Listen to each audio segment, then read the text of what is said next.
Tony, thanks. Some activist groups feel that Penn State is not doing enough in response to the Kappa Delta Rho fraternity Facebook scandal, so they've scheduled a protest. Erin Calandra first reported this story this week, continues to cover it tonight, and she's live at the frat house. Erin?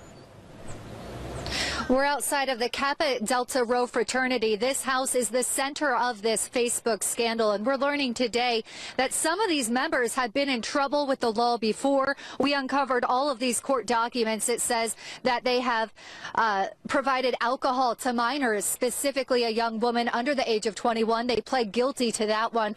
They're also accused of some sort of burglary and assault.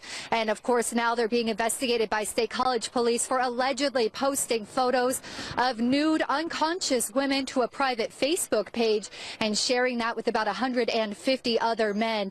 And now this campus, some people here are outraged, and they are planning a protest for tomorrow afternoon. Members of the Penn State community are clearly upset about the allegations made against the Kappa Delta Rho fraternity. The words "tear it down" are now spray painted on the house, and a protest is scheduled for Friday afternoon after some people say the university isn't doing enough. Well, I don't know how much more transparent we could be. We've issued statements. We've held a press conference in which we answered all the questions we possibly could. But hundreds of people don't feel that way and have RSVP'd for the rally named "We're Taking a Stand." Vice President for Student Affairs Damon says aside from assisting student organizations and the police, there's little they can do. This fraternity actually is a private organization. It exists on private property.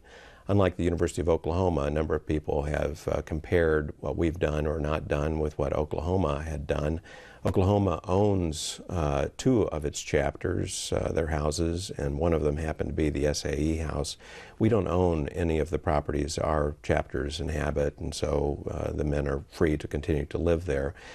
And he says depending on what the investigation uncovers, the university could decide not to recognize the Kappa Delta Rho organization. And we're hearing from sorority leaders for the first time Thursday after an apparent gag order put on all Greek members from the IFC and the Panhellenic Council. Our silence up to this point has not meant to come off as that we are complacent with this issue. President Abby Renko says she isn't stopping anyone from talking about this issue, but she had to take care of business before speaking out. My primary concern has not been to reach out to the press or to make any sort of public statement. It's to be, considering what should we be doing internally and how can we make sure that our members feel supported and, we get feedback from them moving forward. This protest is planned for 12 o'clock tomorrow afternoon on the steps of Old Main. Live in State College, Erin Calandra, 6 News.